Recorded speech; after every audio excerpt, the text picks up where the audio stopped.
Welcome to GuySuCo ROundUp. My name is Delroy Dash. Thank you so much for joining us. This week, we're going to be focusing on the COVID-19 pandemic. Now, guys, today's program, we're going to be focusing a lot on GuySuCo and the pandemic, how it's been affecting us. Across the industry, all three of our operating estates, we've seen a number of persons becoming infected. So we thought it would be best for us to remind you of some of the various measures that are being put in place to ensure that everyone remains safe. Now let's take a look at a video that we've put together showing you exactly how the COVID-19 virus will affect you if you become infected.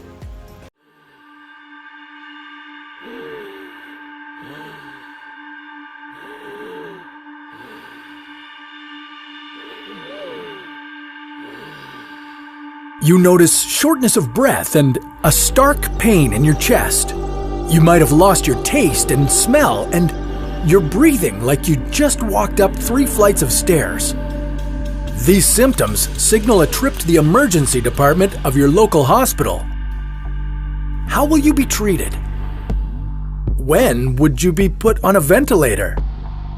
And how could you develop a severe case of COVID-19 despite being perfectly healthy?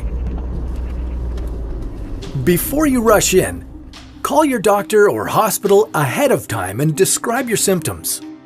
You'll want to do this because your local emergency clinic might not have enough beds and may need to direct you to another facility. Or your symptoms might not be considered severe enough yet to require treatment at the hospital, so it's best to check by phone first. But once you are admitted, nurses will give you a COVID-19 test.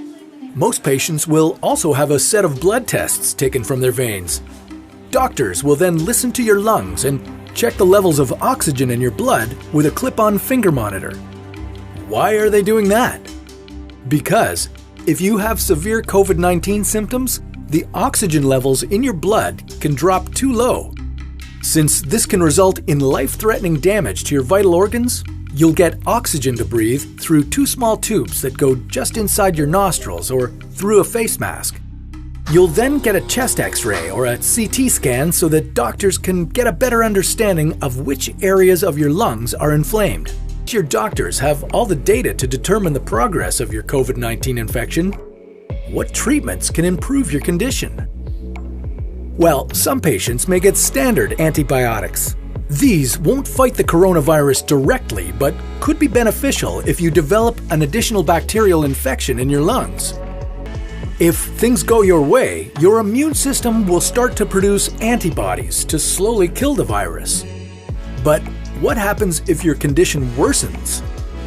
If the oxygen concentration in your blood then drops below critical levels, doctors can escalate your treatment to something called high-flow nasal oxygen, which means that a machine will be pushing air into your nose, warmed to body temperature and humidified with sterile fluid.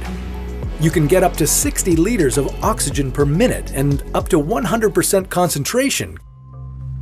If high-flow nasal oxygen is not an option or didn't help, doctors will start you on mechanical ventilation in a last life-saving effort. You will be given medication via IV to put you to sleep. The first step in mechanical ventilation is called endotracheal intubation. Once you're asleep, your doctor will use an instrument called a laryngoscope. This device helps guide the endotracheal tube to its proper position.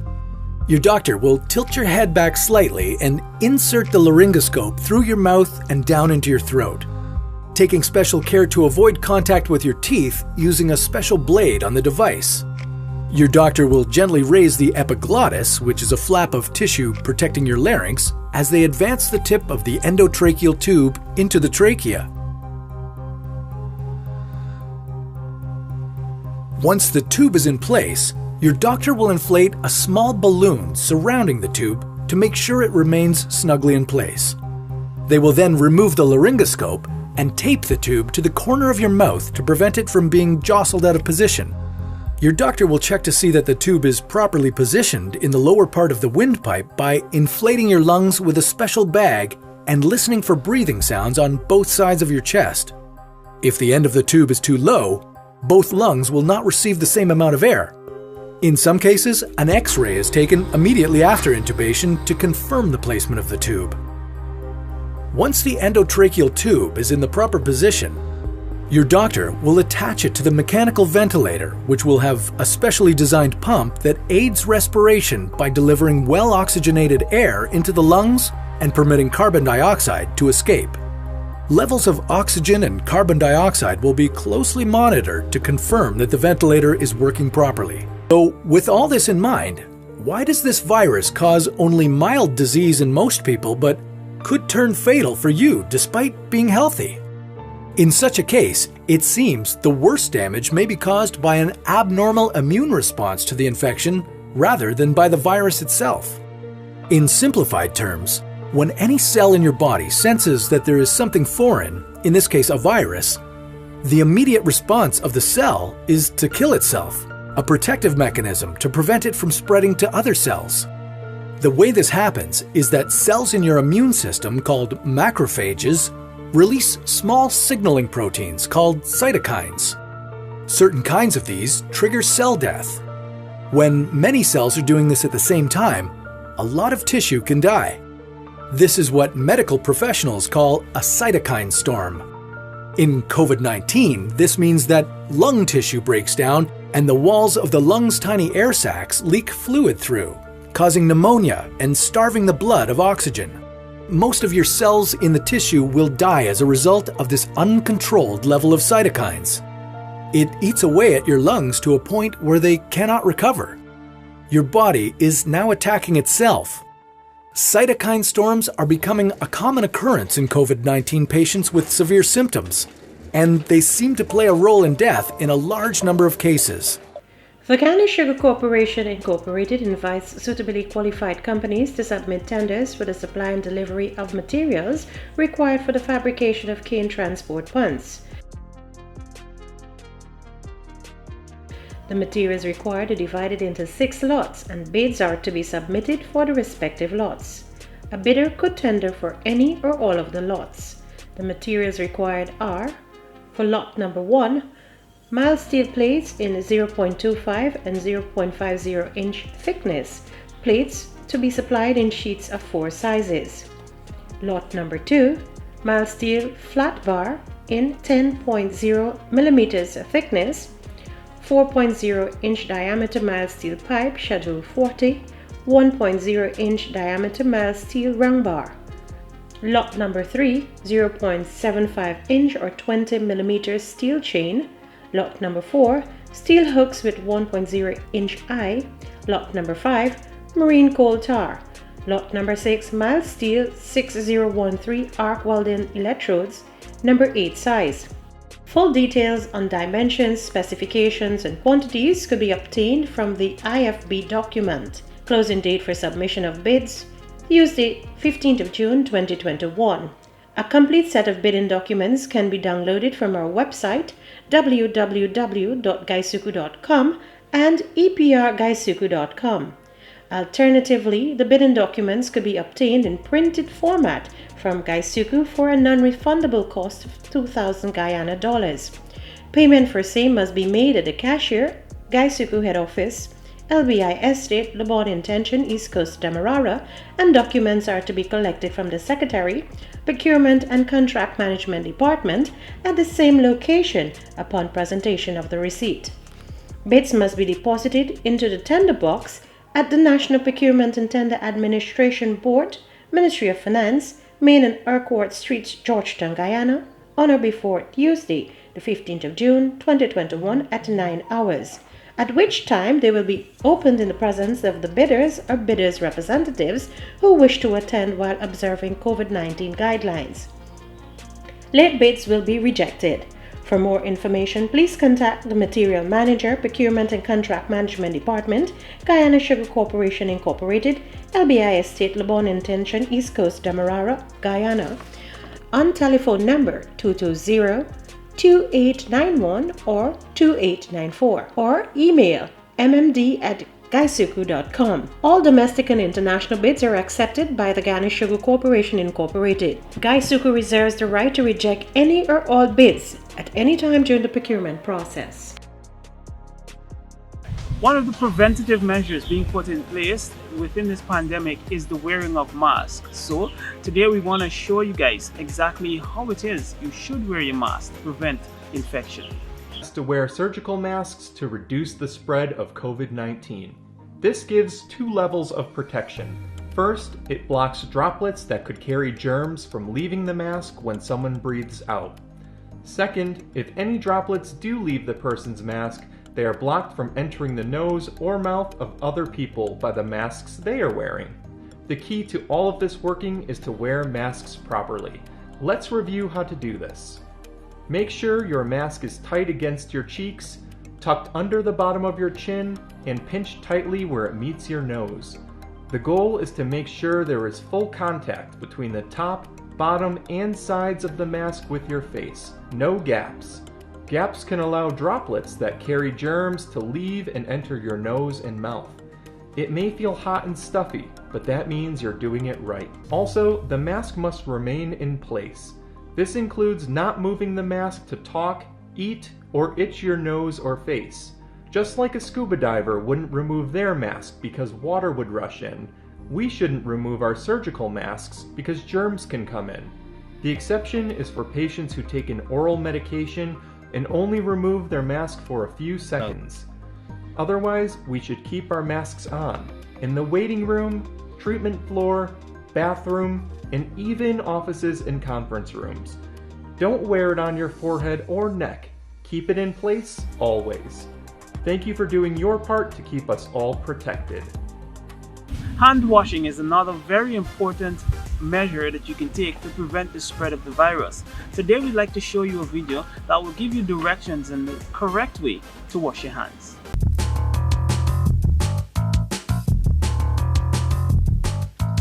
Hand washing should take you about 1 minute. Use a timer or count from 1 to 10 in each of the following steps. Wet hands with water and apply enough soap to cover all surfaces of the hands. Let the water run smoothly to avoid touching the tap later on. Rub hands palm to palm to obtain a good quantity of foam. Then rub right palm over the back of left hand with interlaced fingers, and vice versa. Rub again palm to palm with fingers interlaced. Rub the back of your fingers to opposing palms with fingers interlocked, repeating this action for each hand. Rub rotationally left thumb clasped in right palm, and vice versa. To clean the tips of the fingers, rub rotationally backwards and forwards with clasped fingers of right hand in left palm, and vice versa. Rinse hands thoroughly with running water. Dry hands thoroughly with a single-use towel. If the tap is not elbow operated, use this towel to turn off the tap without touching it directly. Your hands are now clean and safe.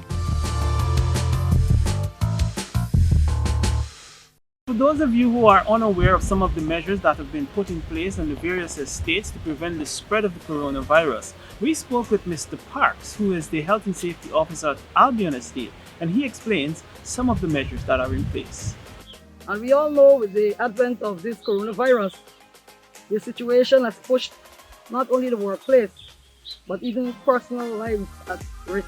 So we have embarked on many strategies. We have an active COVID-19 task force on the estate. And what we do, we engage, we have dialogue, and we find ways, creative ways, how we can be able to combat this virus.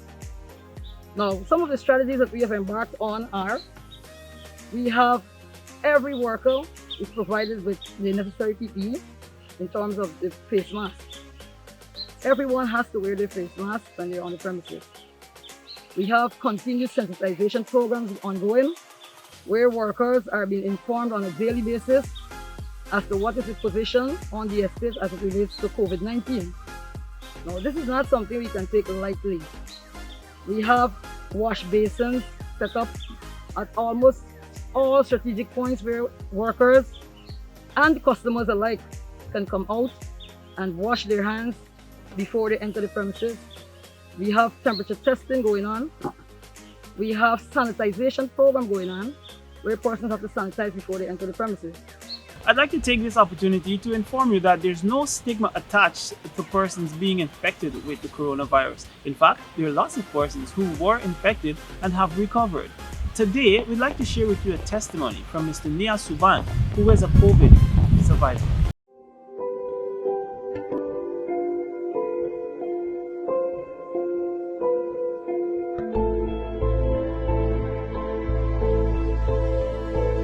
A few people unfortunately died, people I would have seen in the ward, and then the next day they were not there, they died. You heard the screams of the nurses and doctors in disbelief as they tried their best to save lives. You heard the scream of someone who eventually passed away. You heard the trolleys coming in and wheeling the body out.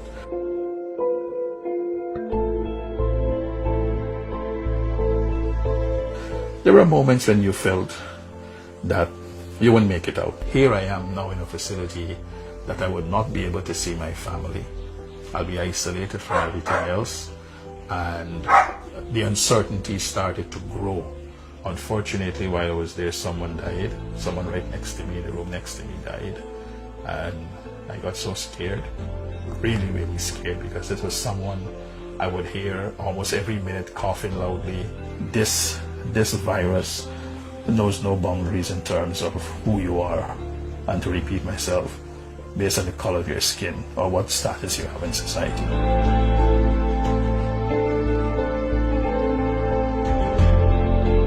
It is sad. I may even say it's unfortunate or it's even inevitable that stigmatization will be associated with certain diseases, especially now COVID-19. And I wrote about this in a press release that I would have sent to me, that I'm worried about it. Because in hospital, when I heard that nurses were not being picked up by public transportation because of fear, and I can understand fear, but at the end of the day, if you're going to discriminate and say, I'm not picking you up because you could do this and whatever, I think that is completely wrong. Anybody can get this. And if people can understand that, really understand that, and I believe it can help in reducing or eliminating stigmatization. Because if you believe if you're someone who is guilty of stigmatizing and teasing, taunting, whatever somebody else, but then if you understand that you could get it, then you would stop. This is a serious thing. This is not a joke, bro. Because, as I said, uncertainty when you are in isolation is not an easy thing. It is not an easy thing. You can have the best of facilities in isolation. You can have the best of meals in isolation. But after time, it takes a toll. You're away from your loved ones. And then you don't know when you will come out. And to avoid all of that is very simple. Wear a mask, social distance, wash your hands. Just respect the guidelines. And I'm saying that to the context that if you love your loved ones, you will do that because you don't want to get infected. And you don't want it. If unfortunately you're infected, you can infect your loved ones. So to those people, this is real. I am Nia Suban, and I'm very fortunate to have recovered from COVID-19.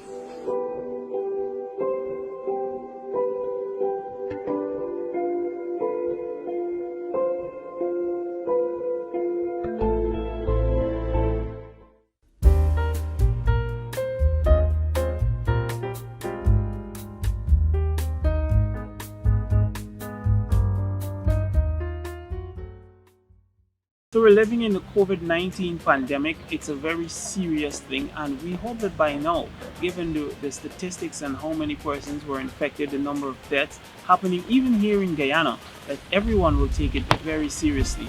I want to urge you to continue to wear your mask, continue to socially distance, also to continue to wash your hands as often as possible. Children are now becoming infected with the virus, and so I'd like to take this opportunity also to encourage those parents and adults to make sure that you educate your children on the measures and things that they can do to prevent themselves from becoming infected. On another note, I'd like to thank all the mothers in and out of the industry for their wonderful efforts on this Mother's Day. We hope you do take the chance to enjoy it. For those persons who are consumers of the Demerara Gold and Enmore Crystal sugar, we'd like to inform you that we have not increased the prices on those packaged sugar. So if you're desirous of monitoring your sugar consumption also, we've got the 5-gram sachet that is hygienically packaged just for you. Guys, thank you so much for joining us, and do remember to observe all protocols and guidelines as we are still in the pandemic. I'll see you guys next week.